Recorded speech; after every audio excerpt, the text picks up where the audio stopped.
Right now on the Channel 3 News at 5, police say he fired the fatal shot. A grand jury murder indictment here in Brattleboro. I'm Adam Sullivan. The details coming up. A suspected spy balloon spotted. Pentagon officials are rejecting China's explanation about a balloon floating over the central U.S. I'm Willie James Inman on Capitol Hill. I'll have the latest on that flying object and the diplomatic fallout.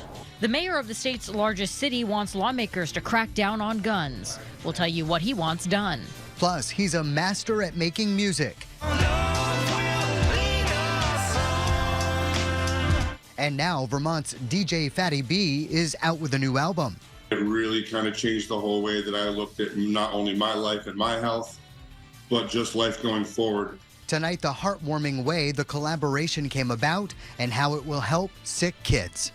Plus, team coverage of the dangerously cold weather. Tips to stay safe in the Arctic blast.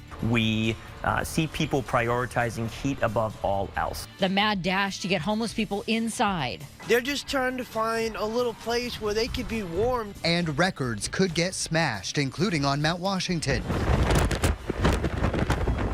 where whipping winds could send the chill factor to 100 below. Still, some skiers braved the cold, while others took the fun inside. I'm Catherine Unley, and from Stowe to Jay, we'll take you on a 135-degree temperature swing. From WCAX Channel 3, the Channel 3 News at 5 starts now.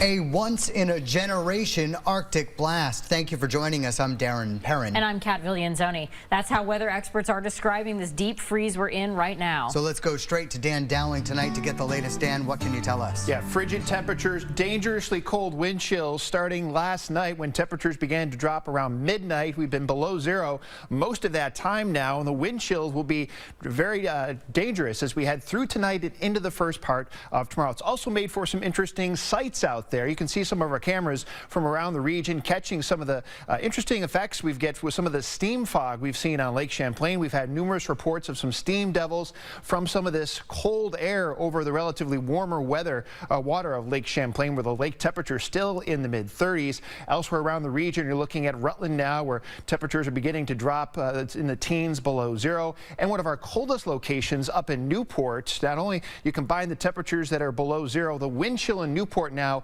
in the 40s below zero. So hopefully you found a warm spot to be tonight. We're going to be looking at some brutally cold conditions. Check out the current temperatures around our region here. We've been dropping most of the day now. We're down to 12 below in Burlington, now 18 below the temperature in Newport, still below zero in the single digits across central and southern Vermont. But when you factor in the wind chill, that's when things really start to get dangerous. We have wind chill warnings in effect that continue through about midday tomorrow. It feels like 42 below now in Newport, 38 below in Burlington.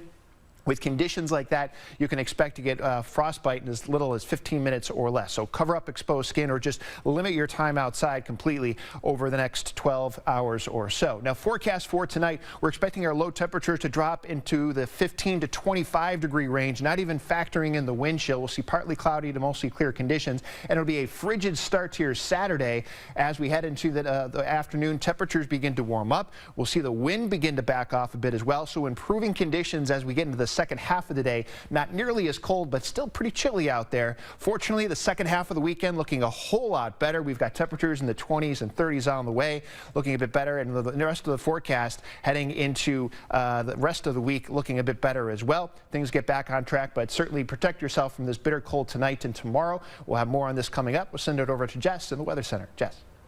We're joined now live from the Mount Washington Observatory by weather observer and education specialist Francis Terezowitz. Now, fun fact, Francis and I actually studied meteorology together at Northern Vermont University, Linden. And now, Francis, you have certainly the coolest, or definitely the coldest job out there today. Now, up on the mountain, you've already set a new daily record low temperature on the mountain, with temperatures continuing to fall. How cold is it now, and how close are you to an all-time record low temperature? Oh, sure. Hey, Jess, by the way, good to see you again. So I just went outside and took the temperature. We were right around 43 degrees below zero. So that brings us about within 4 degrees or so of our all-time record, which is 47 degrees below zero up here on the summit. So we're getting close, and we might even surpass it around midnight or so this evening, but we're keeping a very close eye on that. And of course, with these conditions out there, I mean, we're talking wind gusts exceeding 100 miles an hour, wind chills approaching 100 below. How are you able to take weather observations, and what do you have to do to be able to go out there safely?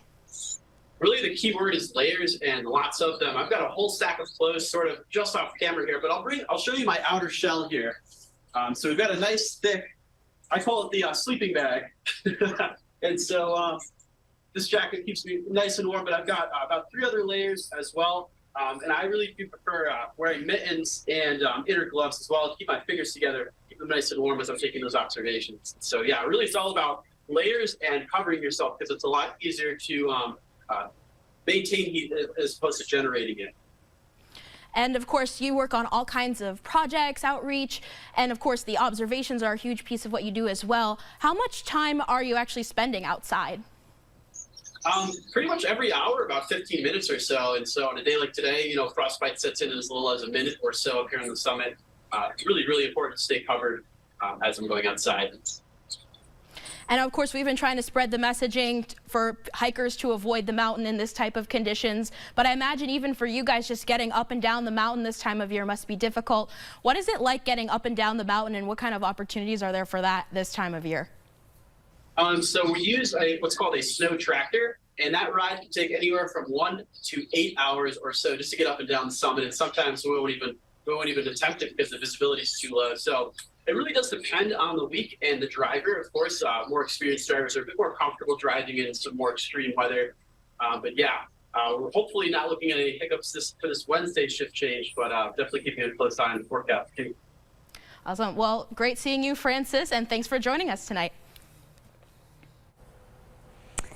Now to our local coverage here. When temperatures dip, fire departments, they go on high alert. They want to make sure that while people are trying to stay warm, they're also staying safe. Channel 3's Kevin Geist joins us from the Williston Fire Department.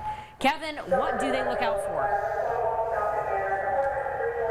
Kat, it looks like Williston Fire Department possibly is getting a call right now, but what they're watching out for are people putting their warmth over their safety. They say, of course, warmth is incredibly important, something you need to watch out for, but safety should always be that top priority. That means being aware of where you place space heaters. There should be nothing within 3 feet of them. The fire department says if you haven't used the one you're running in a while, keep an eye on it. They say if you are using a wood stove, make sure the chimney is clear and don't let the fire run too hot. That can cause chimney fires. Open fireplaces should have some sort of screen to make sure sparks can't get too far outside the fire.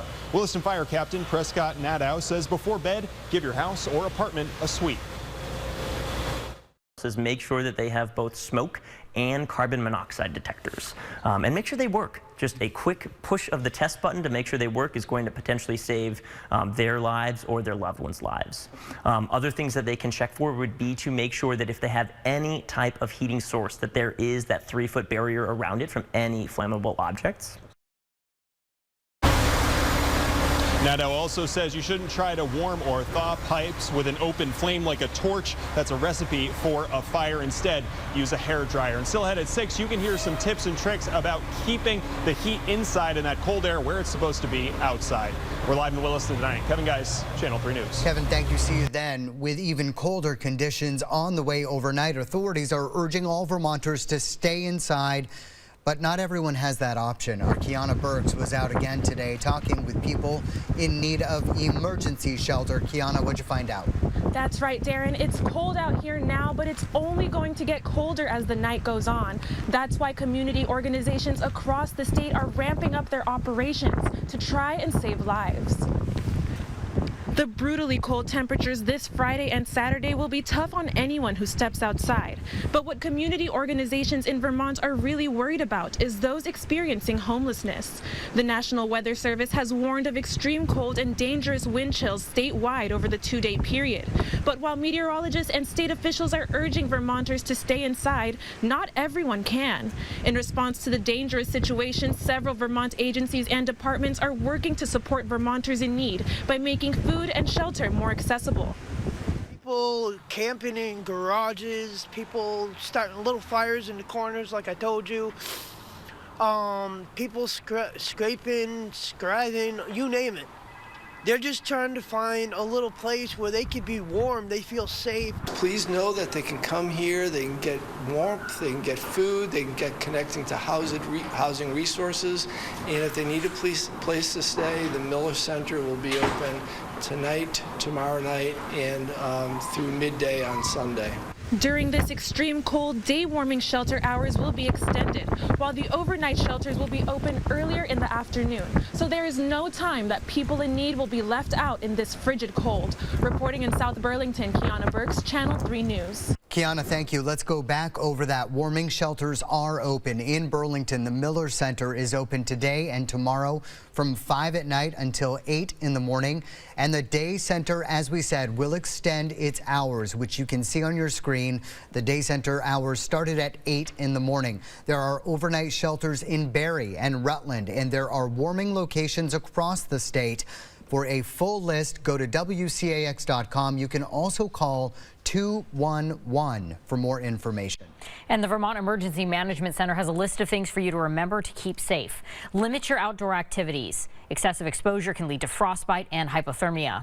Dress in several layers of loose-fitting, lightweight clothing rather than one single layer of heavy clothing. And as we mentioned, keep the blankets in your car in case you get stranded. Next, Officer Exodus. Burlington trying to rebuild its police force. We've got a progress report. An unexpected hiring spree. A surprising new report shows the economy added more than 500,000 jobs last month. I'm Bradley Blackburn, and I'll explain why this good report could actually be bad news. Plus, a health scare and a concerned kid, the inspiration behind this new album. Sun is shining, the weather is sweet. We'll talk to DJ Fatty B coming up. Bitter cold continues as we head through the evening hours. Temperatures will be dropping into the teens below zero with partly cloudy skies. Wind chill values in the 30 to 40 below range for the next several hours. We do have some warmer weather on the way, looking a bit better by the second half of the weekend. Details on that are coming up.